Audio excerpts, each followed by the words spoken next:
the substance of the things that we hope for, the evidence of things our eyes cannot see. And if you will only have the faith and only just believe, you surely shall receive a blessing from the Lord. And he saw them straining at the oars because the wind was against them.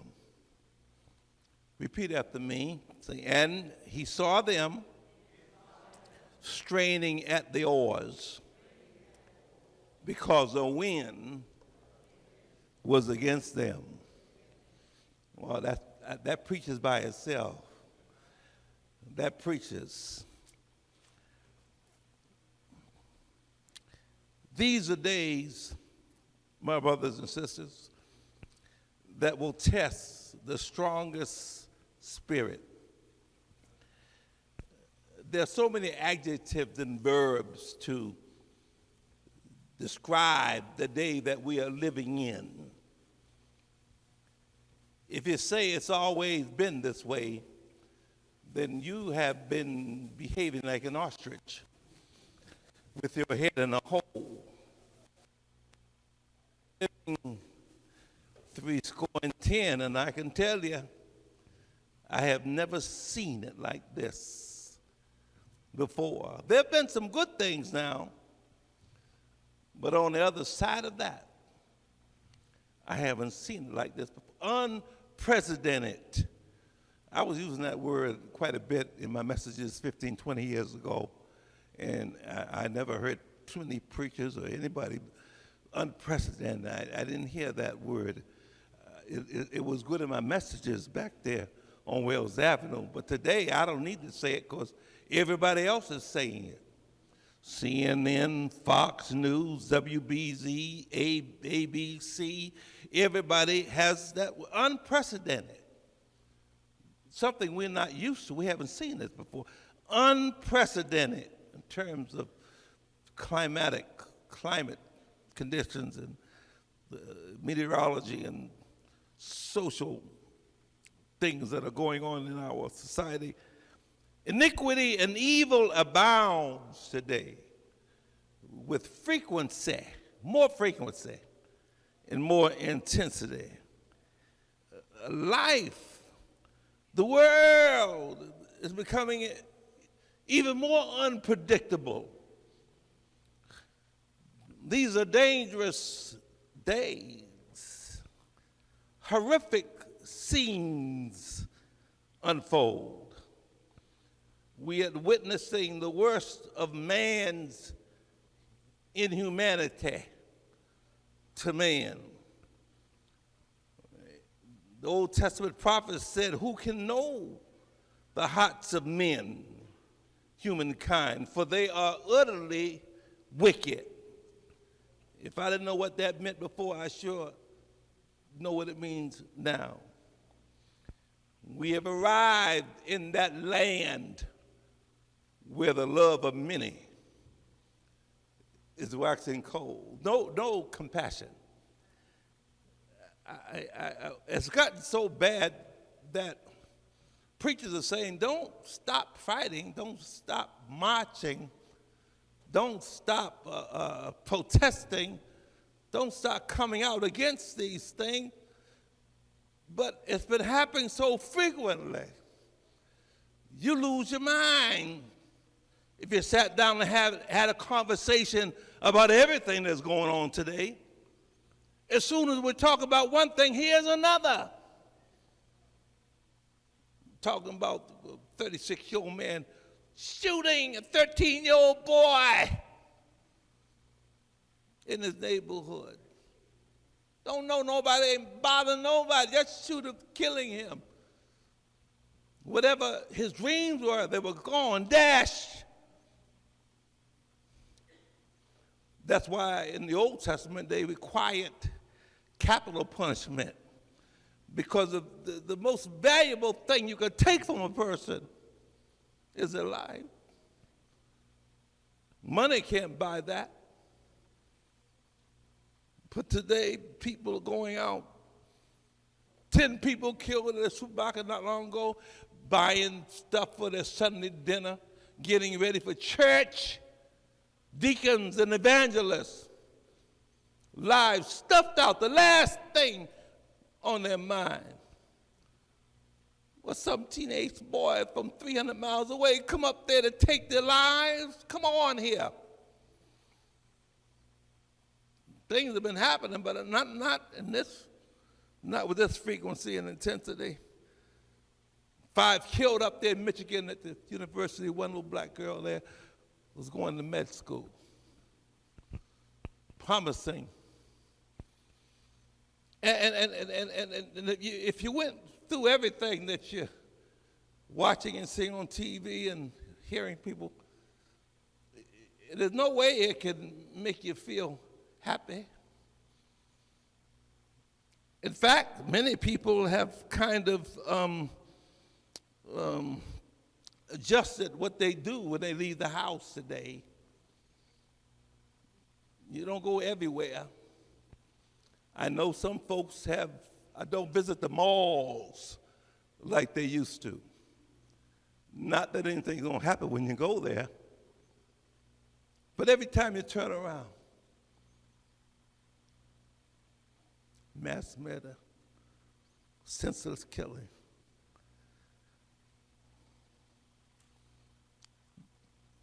The disciples were on the Sea of Galilee. Jesus told them to go over to the other side. He was talking about the future. He said, I need you to go over the other side. He was on land. They were in the middle of the ocean when a horrendous storm came up. Like it would take their lives. They didn't think they would survive this. Jesus told them to go, get in the boat, and go to the other side. And look at the mess they got into, doing what the Lord say do. But the Lord, during that whole scenario, said, take courage. It is I, don't be afraid. Don't be afraid. Fear is not an easy thing to eradicate, you know. He said, don't be afraid. I see you straining at the oars. And I see that the wind is against you. The Lord sees you today. We're still trying to make it. We're still trying to strain with these oars of life. In order to make it, we got to row. He says, I see you trying to make it, but the wind is against you. As you're moving during your pedestrian pilgrimage here on the planet Earth, and all this stuff is coming up left and right, and nicotine, the love of vinegar, all this stuff on frequency and unprecedented and stuff. God says, I see you. I see you straining. And I know what you're up against. And if I told you to go to the other side, I wouldn't tell you to go anywhere that I couldn't keep you. I would not take you to something without being able to take you through that something. In other words, when it's within my will, you don't have anything to fear. I'm going to make sure that the work that I've begun in you, what I told you to do, will come to completion. I gave you a family to raise. Jesus was up on the mount praying. He looked over and they were on the Sea of Galilee with a storm up on them, trying to take their lives. Jesus saying, whatever your predicament is, I have something to do with it. I'm in control. I'm still in control. No matter how bad it may look. And everybody in here has had trouble. Come on, everybody here has had trouble. Young and old. And you're still having trouble. Jesus said, but I'm in control. Your trouble has tenure. Trouble won't last always. 3 parts of trouble. Beginning of trouble. You're going into something. You're in the middle of some trouble. But then you could be on the end of trouble, which means you should never lose hope. Because some of the stuff you're going through, you just may be on the end of it. Many people have given up on the end of their trouble. I can't get help today. Many times I was ready to throw it in. You know, being in something so long, it gets to a place where you say, hey, look, I got to go. But oftentimes you're on the end of your trouble. God is getting ready to show up and show out. You got to have hope today. You can't give up on things figuring this is hopeless. Because trouble is in 3 parts. You're going in the middle, the beginning, you're in the middle of it, or 3, you're going on your way out. There's no tenure to it. It won't last. This too shall pass. So you got to be careful about, think you're being smart by giving up on certain things. I know one fellow, he was swimming the English Channel. He had a boat to follow him across to make sure he would make it. Water was rough, foggy. He was swimming against the tide. He was on the water for hours. He was ready to give up. He looked up to the men on the boat that followed him and said, I got to come in. I don't think I can make it any further. When he got on the boat, the fog started lifting. And the shore was from here to that door. A little bit longer, he would have broke the record. He would have made it. You know, sometime, if you could only see the shore, I can't get help here. The fog makes you feel like giving up. But if you have, with the eyes of faith, you can see the shore is not far off. If you hold out for a little while longer, everything will be all right. Let me hear you say, if you hold out for a little while longer, everything will be all right. We want to give up too quick now. We want to give up too quick. Disciples thought they were done. Jesus said, be of good courage. Don't be afraid. We have a tendency to magnify our negatives and to exaggerate our positives. We have a way to pay more attention to the negative stuff that's going on than the positive things that's happening in our lives. One bad word from an individual will keep your mind on that than the 20 compliments you got before you got the negative comment. We spend our lives focused on the negative stuff rather than the positive. All those great things that was said about you in 2 or 3 people. Then the Bible said, beware when all men speak well of you. But yet one man doesn't speak well of you. You're not coming anymore. I'm done. I can't get help here. Some of y'all do that about church too. One person says something to you, you didn't like. What happened to so-and-so? They gone. All the people that said they love her, all the people that did this for her and all that, no, she don't remember any of that. All she remembers was that one individual.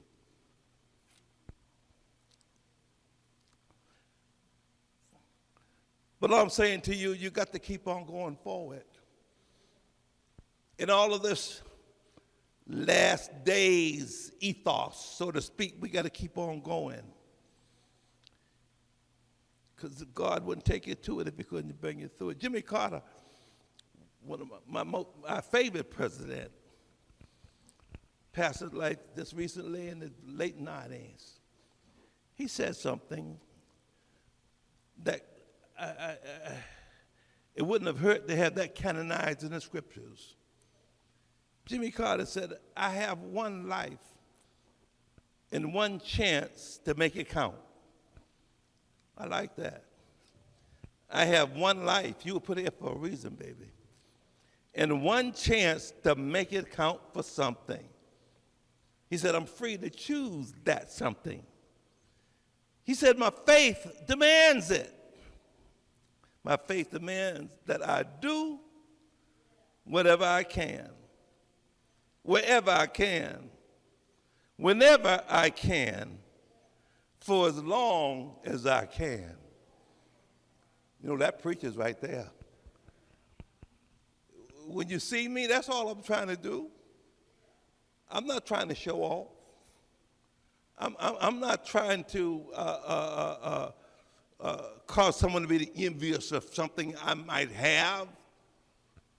I want my life to mean something. I want my life to mean more than having a nice car. I want my life to mean more than having a decent house. I want my life to mean more than the clothes on my back.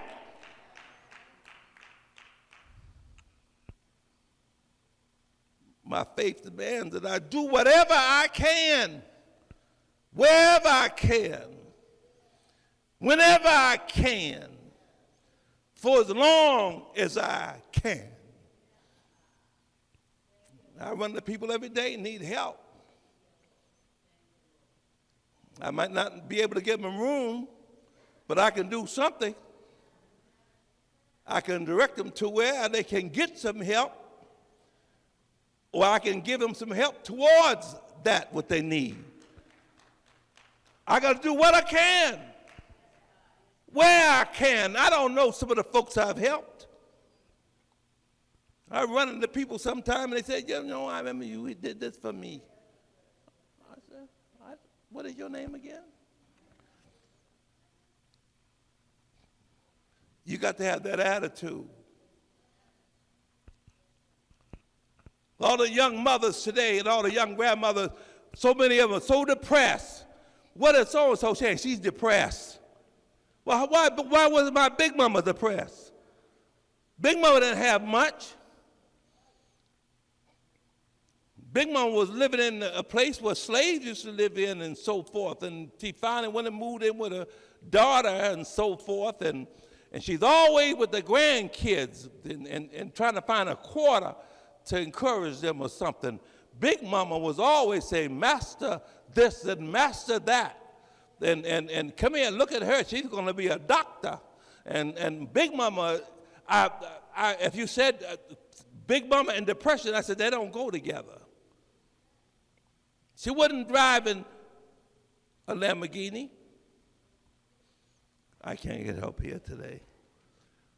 But you never hear about her being depressed. But all these grandmothers with the high heels. When I ain't been in church, I've been depressed, Reverend. You know, the more you focus on other people and not yourself, the less chances will be of you getting depressed. Psychologists have come to the conclusion that most depression, you winding up on medication, let me help you, is not because, I can't get help here. It's not because of somebody out there, it's you are focusing on you. And the more you focus on you, the more depressed you can get. You know, at one time in my life, I'm not going to go that long, I'm off of this. One time in my life, I was at home and I was working and I was doing so forth. I was trying to live right, and the Lord had delivered me from some substances and things, liquid substances that I should not have been partaking of, imbibing. And he delivered me from them little things like that. And you all let me deliver from nothing. But I'm just saying I was delivered from some things. As smart as I was and so forth, I found myself being controlled by something that I was supposed to be controlling, because that's what Satan does. He always starts you off being in control of whatever he gives you. But then he gets you to a place where it is in control. And when that gets in control, you ain't going to do much. But the Lord delivered me from that, and I was sitting up there like I was getting depressed. So I decided that I would go into my freezer and pull out that fish I caught down Buzzards Bay the other day. And I cleaned all this fish, and I got my grease, and I fried it up and got me some Wonder Bread and some hot sauce that I made about 35, 40 sandwiches. And I got all the names of the members of the church. And I will go by house to house and drop them up a nice hot poke sandwich with hot sauce on it. I said, well, thank you, Reverend. I really appreciate it. Thank you so much. Thank you, thank you, thank you. And I went to about 40, 50 houses. I wasn't tired. I went to a lot of houses. But they were so excited about that. Man, they talked about that for weeks. You know, and that little feeling of depression, guess what? Every time I find myself focused on something that I got to go through, I find me some fish to fry. Come on and help me. I find a suit to give you that I haven't been able to wear because the Lord been blessing me. We are depressed because we're looking at us and then looking at you if you have a little bit more. Jimmy Carter said, that's not what I'm here for. He said, my faith demands I do whatever I can. I do whatever I can. Wherever I can, whenever I can, as long as I can. Listen, I can't run like I used to, but I can still walk. I can't jump over the fence like I used to jump over it. I got to go under now. You can get to where you got to go if you keep going forward. Look to your neighbor and say, neighbor, no matter how bad it gets, keep going forward.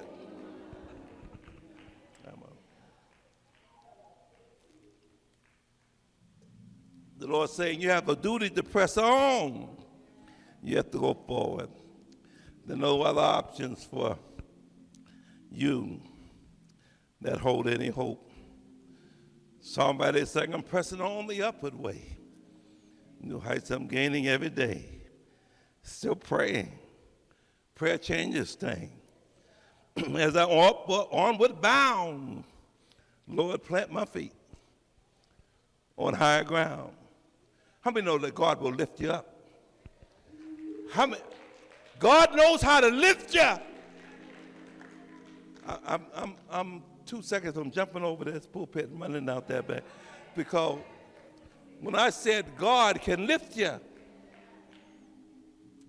I taught school and they put me in a place, man. Ooh, I had to go through the summer tunnel every day. I had to get 3 or 4 o'clock in the morning, and they gave me the toughest work schedule, the toughest kids, the toughest. I did all right with them. I said, but year after year, I got to look forward to this. Give me a break. Let me teach some of these other ones. But you're doing a great job, Creighton. And I got it. Then all of a sudden, somebody called and wanted me. Talk to me at the top school in the city. And the exam school, one of the Latin schools or so forth. And I said, well, I went from this. That song was true about Lord plant my feet on higher ground. I said, I ain't going nowhere. I'm going to stay. I'll be here to retire. I ain't going nowhere. You can't pull me out of this place. This is the place you want to teach, baby. I don't have to tell anybody sit down or stand up or nothing. Everybody had glasses on. I can't. Now, I don't know if that has anything to do with it.